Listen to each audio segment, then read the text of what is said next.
Hey y'all, welcome back. So for today's video, I'm going to be reacting to your unpopular doll opinions. I asked you guys here on YouTube as well as on Instagram and TikTok to submit your unpopular opinions so that I could react to them for a video, and you guys delivered. So this might be a really long one. I'm gonna try to be as fast as possible while giving the responses that you guys deserve, you know? But you guys, there are so many of you who responded, so I really appreciate it, first of all, that so many of you guys gave me answers and stuff so that I could film this video. If I don't get to yours, if you guys like this video, I am happy to do another one. I'm gonna try to get through all of them, but I don't know how many I have to get through. So yeah, buckle in. This is gonna be a long one. This is gonna be a fun one. I always emphasize in my videos that everything I say is just my opinion, and so if you guys disagree, that's fine, especially with this one since I'm literally reacting to your opinions. If I disagree with you, that's fine. It's not anything against you as a person. We just have different opinions, and that's totally okay. So I promise I'm not saying that I think that you're a bad person or saying that I think your opinions are bad. I just happen to disagree with some of them.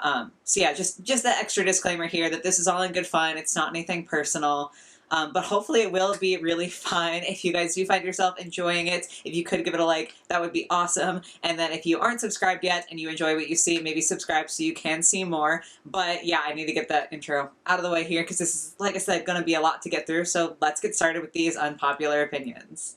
Also, I know that if you posted here on YouTube, technically people can go and find your comment and figure out who said what, but I'm going to be doing this anonymously. I'm not going to be mentioning anybody's usernames just in case, because you never know who's going to see a video and who's going to take issue with what. So I'm going to do my best to not put anybody potentially in the line of fire. So if you want to claim your unpopular opinion down below, that's totally good. I just don't want to be the person who's this particular user said this, you know, because I don't want anyone to react negatively towards you guys. So yeah, we're just going to be anonymous today. Okay, so the first one is rainbow high quality isn't and was never the fashion doll standard and should be just appreciated on its own.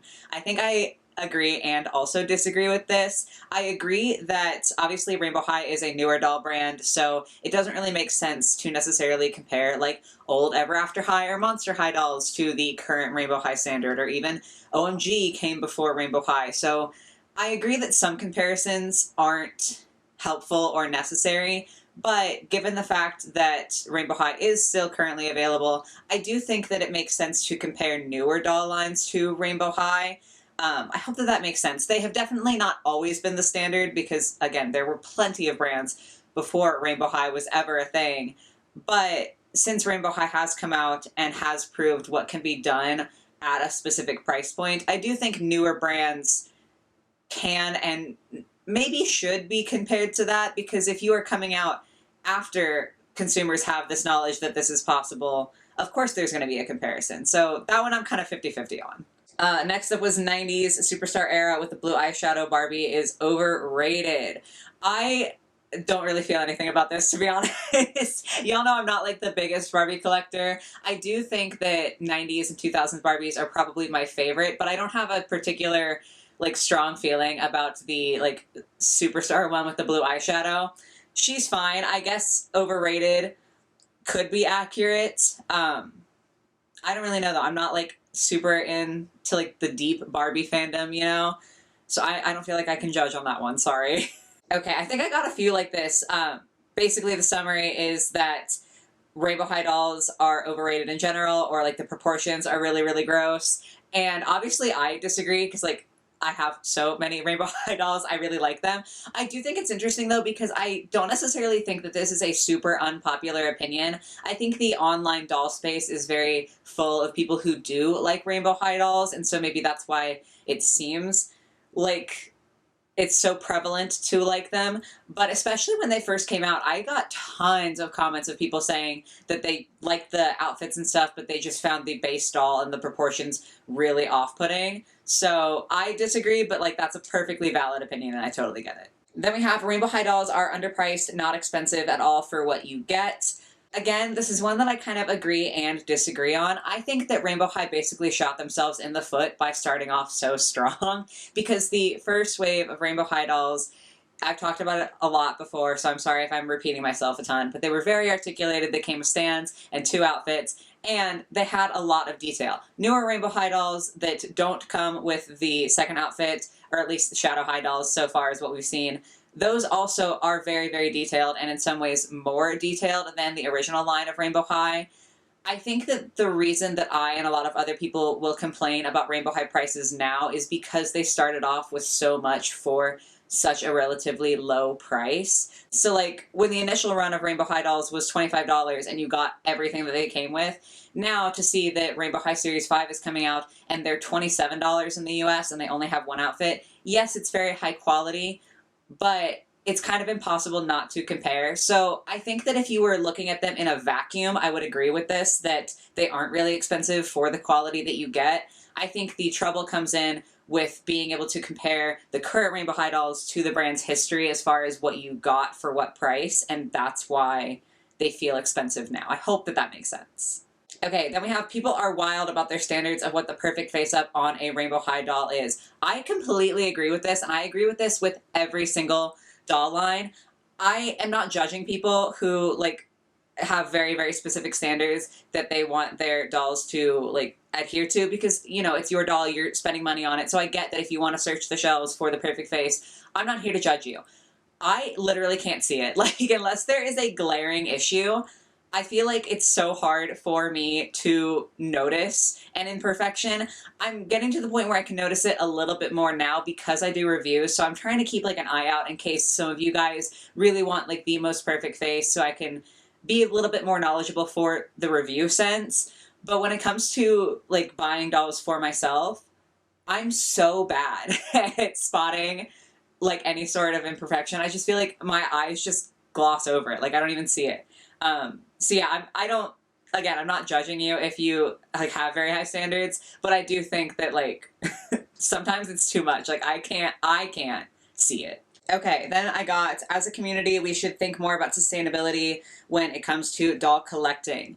And obviously on like a surface level, I agree with this. I would hope that this is actually not an unpopular opinion. I would hope that more people are interested in the environment and sustainability. But I do think that it is kind of a more nuanced conversation, and I definitely don't have the time to like fully get into it here.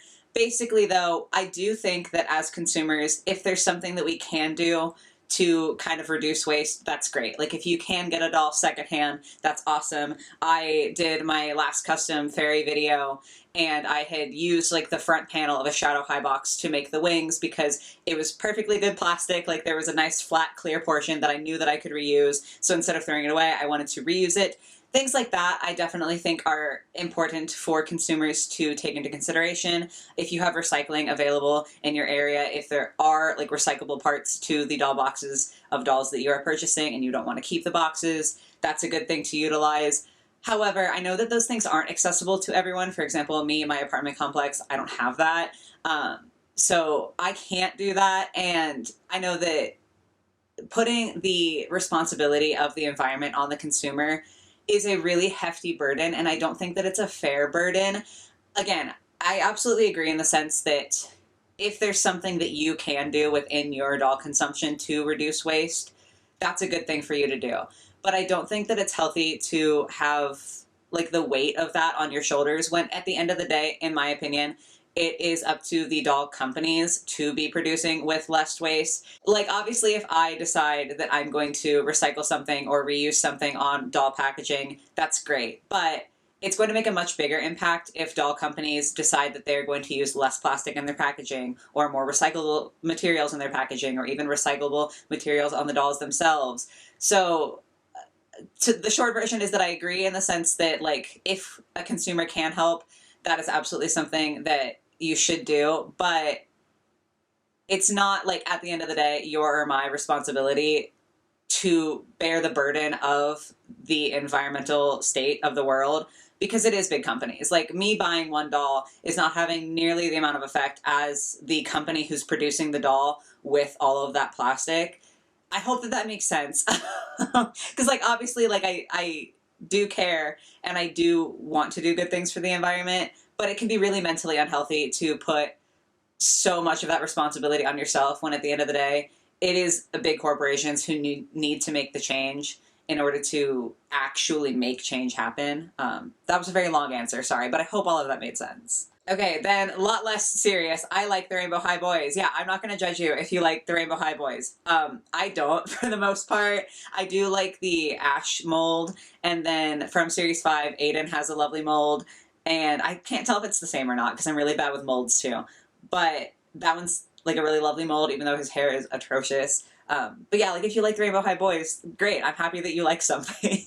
And then I kind of live for the budget 2023 Mattel Disney Princess dolls. That's great. Again, I think in general, if like something makes you happy and it's not hurting other people, I'm just happy that it makes you happy. Personally, I don't really like the molded on clothes or like the top portion of the clothing. Basically the outfit I don't like. I think that the sculpts are really beautiful. The face sculpts look really, really lovely for these dolls.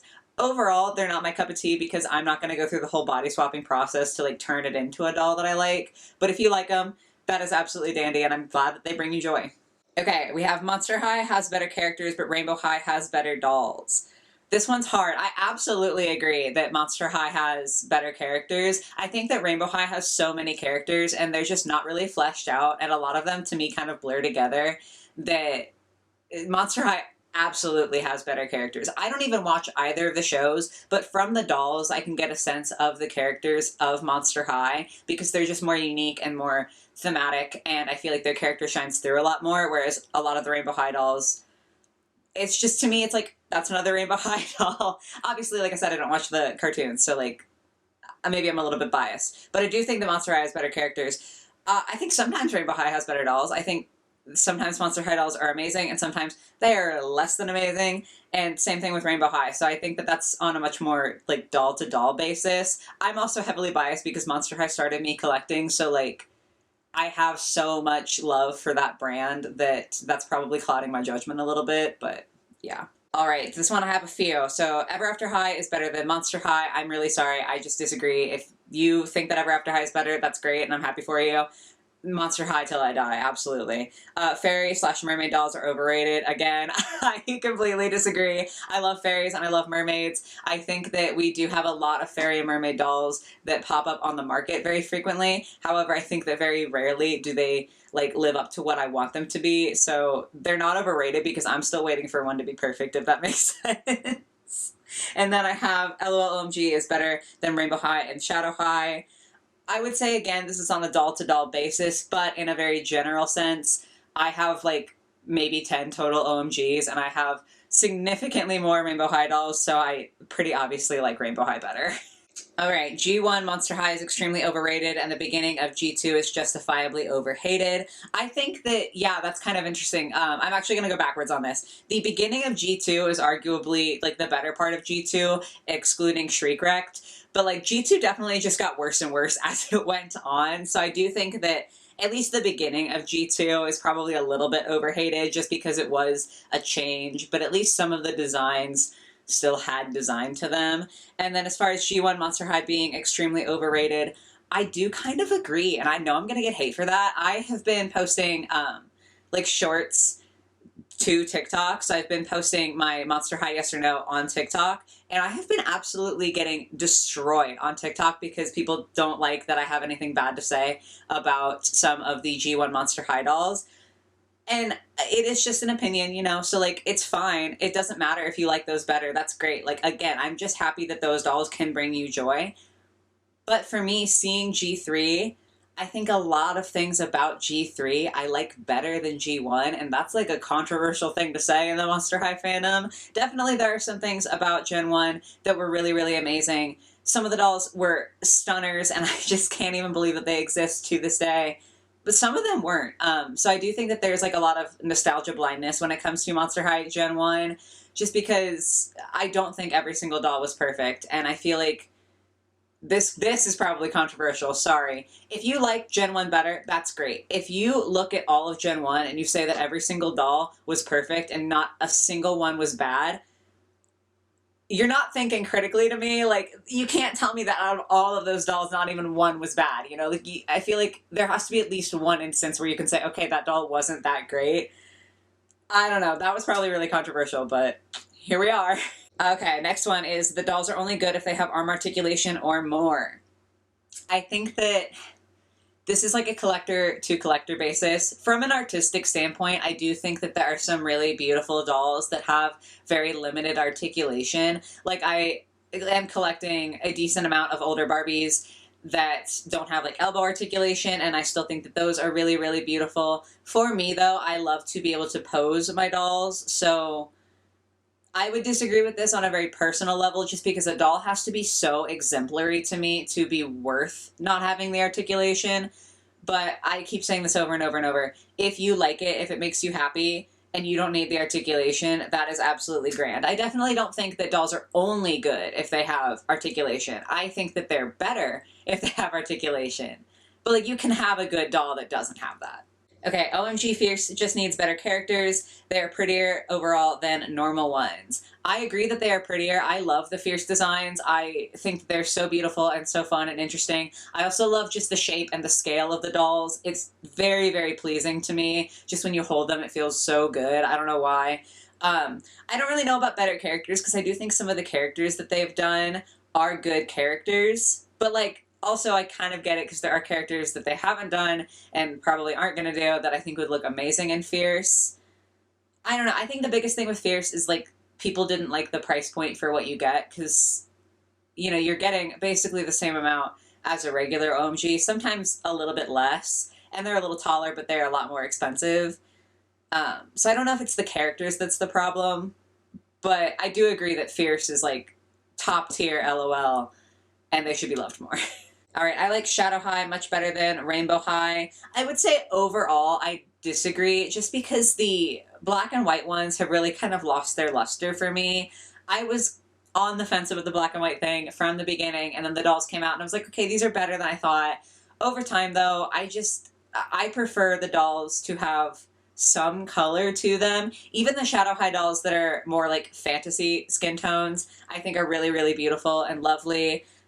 Also, Shadow High has a lot fewer dolls than Rainbow High, so it's kind of hard to judge them. Thus far, I like Rainbow High better, but I do think that Shadow High has much more interesting fashion, so I like them better in that regard. Alrighty, G1 Monster High is given too much credit for its quality. I love the dolls, but so many dolls are super wonky. G3 does have its quality control issues, but I think people are focusing on that and forgetting G1's. 100% yes. Absolutely. Especially, I have been buying G1 Monster High dolls and a couple Ever After High dolls to use for custom dolls for my Faery series that I've been doing. And a lot of those, the joints are so loose, and I know that part of it is age. Like, I do get it. But some of the ones that, like, I've bought are so, so bad. And then also the glue seepage. Like, you can't talk about Gen 1 Monster High without mentioning that. It was terrible, and it has ruined a lot of dolls from being able to successfully, like, last over the past decade, especially dolls like Katrine that have a literally white skin tone. They're yellow in the face now because of the glue seepage, and it's so sad to see such beautiful dolls have that happen. So yeah, I definitely think, again, the nostalgia blindness with Gen 1 of Monster High, they weren't perfect. The quality was absolutely not always there. Sometimes it was great, sometimes it was not. I think the Bratzilla's dolls were really great and underrated, but were quickly written off as just Monster High copies. I personally preferred them over the regular Bratz line. I actually do agree with this. I definitely did that when they first came out when I was a teenager collecting. I just didn't buy any of them because I was like, oh, I'd rather have Monster High. Like, why would I want this? And now I regret it because some of them were really cool. I don't know if I would say that they're better than, like, the Bratz line, because it's an issue of numbers to me. Like, Bratz produced so many more dolls than Bratzilla's. So, like, I feel like you have a wider pool to pull from of amazing Bratz versus Bratzilla's. But I do think that they were, like, on par. I think that they were both really, really cool. And yeah, definitely Bratzilla's got a lot more hate than it probably deserved. Okay, the fact that Rainbow High prices have been creeping upward again is concerning to me. Shadow High Series 2 retails for $24.99, and we kept arguing that the loss of the second outfit was worth it to get that lower price point, but now Rainbow High Series 5 is retailing at $26.99. Yeah, I agree. I talked about this a little bit earlier with the fact that Rainbow High kind of shot themselves in the foot starting out at such an affordable price with so much that you got. And yeah, I was one of the people who was saying that Shadow High Series 2 was such high quality that it was worth, like, not having the second outfit for that price point. But to see that that just came out, like Shadow High Series 2 just came out, and already we have Rainbow High Series 5 coming out $2 or $3 more expensive, it's not a good look. Like, it's not encouraging to me, and it is definitely creeping upwards. So yeah, I agree. That one makes me nervous. Okay, Shadow High lost all of appeal when they stopped being exclusively black and white. The dolls are gorgeous, but there was a unique creativity within the design constraints of black and white that made them amazing. Okay, this one I disagree with. I just said that I think that the black and white ones are probably my least favorite Shadow High dolls. That is very personal, though. Like, I just like the color to them. I think that that's more fun. Yeah, I don't know. I think for me, I like the little bit of color in there more. And then also, I love Barbie fashionistas. They are better for younger kids because they have less parts and less movement. Doll collectors complain about them, but people need to realize they are not the target audience. Also, they have diversity rep like no other brand, especially the different disabilities they highlight. Plus, they come in a carry bag, so the packaging is better for the environment. Yes, packaging, definitely better. I do really appreciate that the Barbie fashionistas now come in packaging that can be used for other things. Like, you can use it for storage or for carrying the doll. That's really, really amazing. And the disability representation and every other representation included in the fashionistas is 100% something that we should highlight. I try to like mention that when I talk about the fashionistas, but I probably don't mention it enough. So that is absolutely, like, I agree that I do that personally. I don't talk about that enough because it really is like so diverse, more diverse than any other brand. The fashionistas have diversity on lock, which is amazing. I get that, like, for younger kids, they have less parts and less movement. So I can see it. I think that my problem is, like, I grew up with Barbies. So, like, I grew up with Barbies that had more pieces and more movement to it. So I think that that's where the criticism comes in for me. And that might not be fair. Like, I'm absolutely willing to admit that maybe I am being way too harsh on the fashionistas, especially for the price point that they come at. I think that a lot of the critique probably is because many doll collectors had Barbies as kids, and so they can remember what they got to play with as kids. So now looking at it, it's like, even if it's for kids, that's a lot less than what I had. But yeah, I don't know if that's a fair thing for me to be saying, so food for thought. After getting my first BJD, Playline dolls lost a lot of appeal for me. The quality difference is astronomical, and I'd personally much rather save up for one high-quality doll that I know I'm going to handle and photograph than buy multiple lower-quality dolls that will likely spend the majority of their life on display. Yeah, I think this is fair, completely fair, if you like quality over quantity. And I mean, I talk a lot about quality here on my channel. I just a few submissions ago was saying that I prefer dolls with more articulation, so a BJD would be really cool. I'm not uniquely qualified to comment on this because I don't own a BJD because I don't have that kind of money. I think that if you do and you can collect them, that's amazing, and I can absolutely understand why, after having that experience, Playline dolls would be less exciting. But yeah, I find this one hard to weigh in on because I haven't experienced a BJD, so I don't know if that would happen to me. I don't know. G3 Monster High is okay as a brand. For me, it is kind of like every other doll brand. I feel like it's missing its edge, or in general, I wish doll companies would explore more with other fashion like gothic, steampunk, etc. Yeah, I get that. I know a lot of people say that G3 of Monster High isn't edgy, and I do understand that. I think that maybe they are alternative in different ways than Gen 1 of Monster High, or I think that perhaps we are, like, slightly desensitized because Gen 1 Monster High made monster dolls, and that was, like, insane. Like, at the time, it caused so many ripples because that had never been done before, whereas now we're comparing them to things that are already been done. I think that if G3 had been the first version of Monster High, they wouldn't have been quite edgy in the same way, but they still would have been the first monster dolls. Does that make sense? Like, I think that some of the edge that Monster High Gen 1 is accredited for is because they were the first ones to do that. Whereas now, if Gen 3 were the first Monster High dolls to ever come out, even though they are a little bit cuter, I still think that they would have a lot of edge attributed to them because Dracula is a vampire and Claudine's a werewolf. So, like, I don't know. I'm not sure about that one. Hi, editing me here, not to make a long video even longer, but I just feel like I didn't really explain myself very well in that last clip. What I was trying to say is that I have examples on screen here of Gen 1 Monster High dolls that realistically aren't particularly edgy. Like, just because an outfit has black in it does not mean that it is edgy, and obviously a lot of Monster High dolls from Gen 1 were very alternative. But what I was trying to say is that I think that a lot of the reason we think that they were so alternative is because those were the first monster dolls ever. And so I think sometimes just the fact that a doll was a monster is what made it alternative, but definitely not every single outfit from G1 was like from an alternative subculture. Some of it was fairly normal clothing just on a monster character. So I think that that contributes a lot to why we view G1 as being so edgy compared to G3. I hope that makes more sense now. I do think it would be really cool if doll companies would explore more truly, like, deeply alternative fashion, like the gothic steampunk, or like trad goth would be really cool. There are some that do. I know, like, B-goths exist, and that's fun. I hate to say it because I know why it happens. I would love to see that as well, but I know it's because it's not profitable, because it is an alternative thing. It's not going to appeal to as many people, and that's really disappointing to me because, again, on a personal note, I would really like to see that, and I think it'd be really fun to have a line of very deeply alternative dolls, but I don't think it's ever gonna happen. So that one's kind of rough. I agree, but, like, you know. Not sure if this is an unpopular opinion, but I feel like there needs to be more affordable anime-inspired dolls, like the A-Zone dolls or the Precure dolls. BJDs are really expensive, and I just want to have Playline quality anime-inspired dolls. I don't actually know anything about the two kinds of dolls this person mentioned, so I can't really speak to that.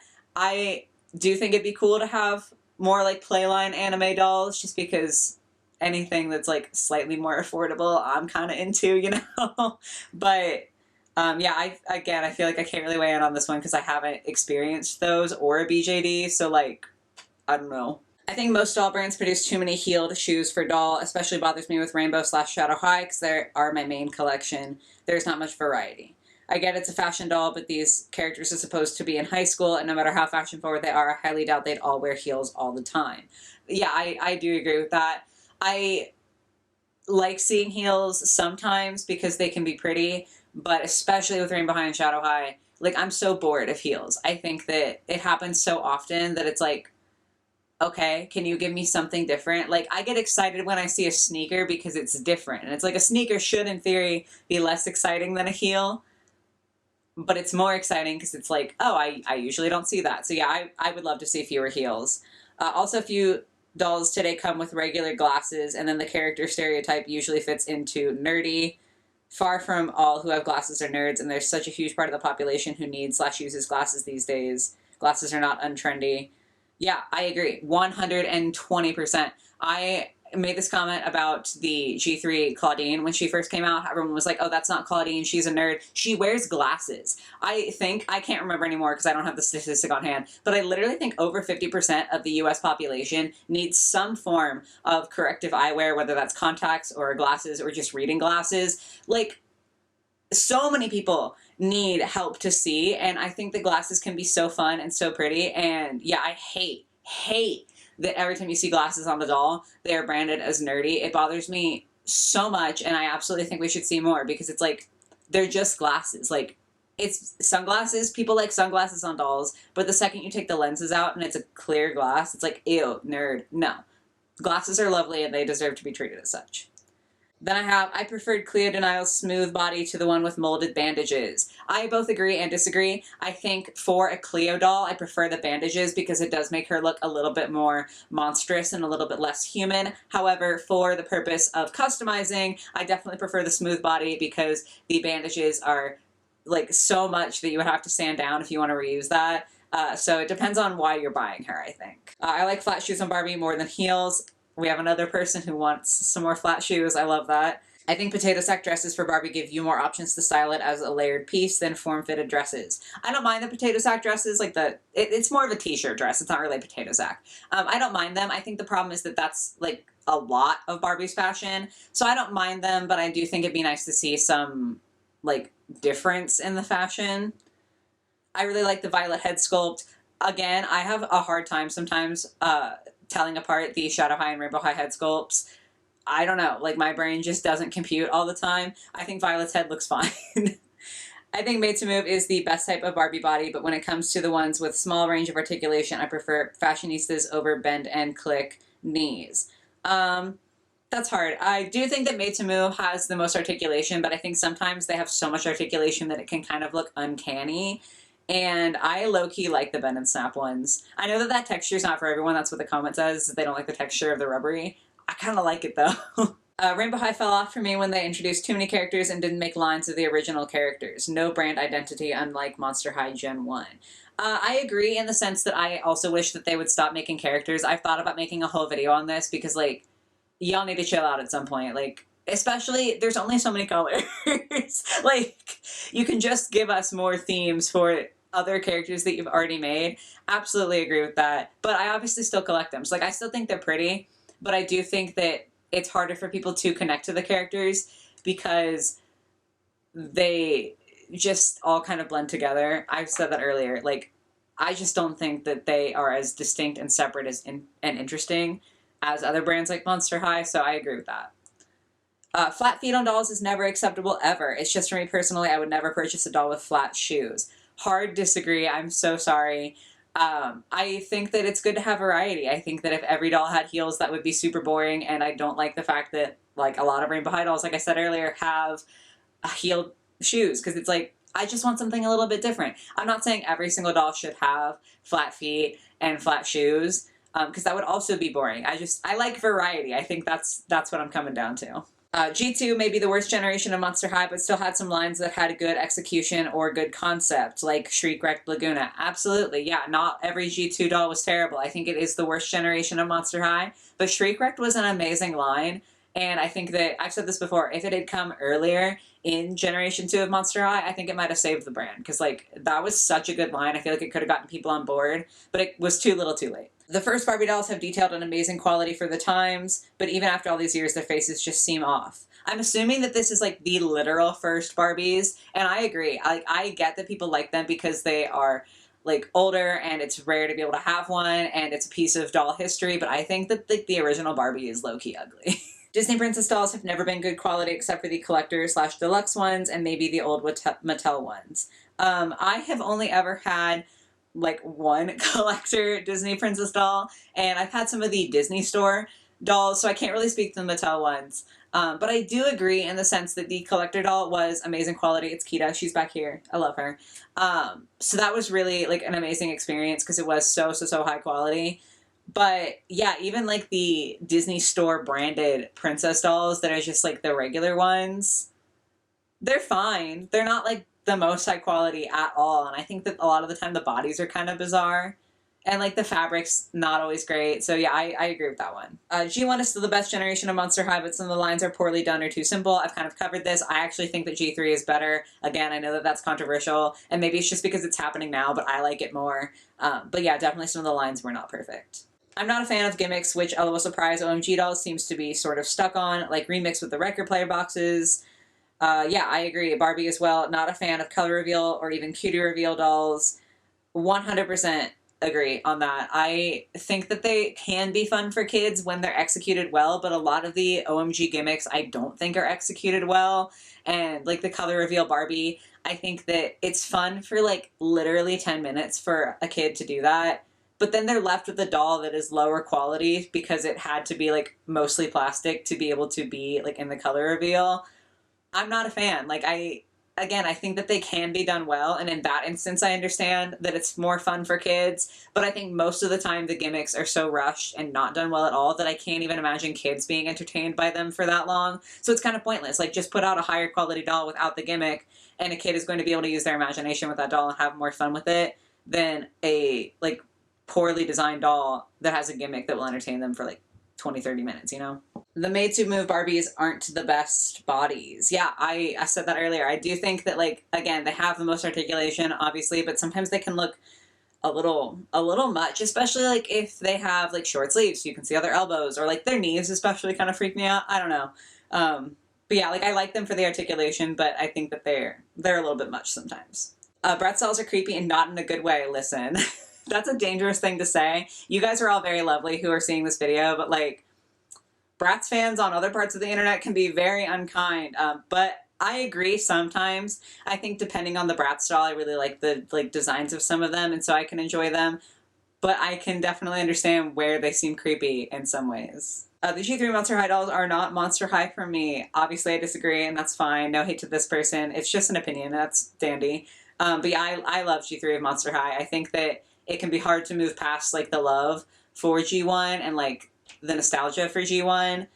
But I think that G3 is doing a lot of really, really amazing things with the designs and the different molds and the representation. I think there's a lot of good that comes from G3. And then lastly, the exact opposite, Monster High Gen 3 is better than G1. And yeah, I've said this a couple times now in this video. Low-key, I agree. And again, I don't know if that's just something that I think because they're currently coming out, so it's something that I can like more easily find and enjoy.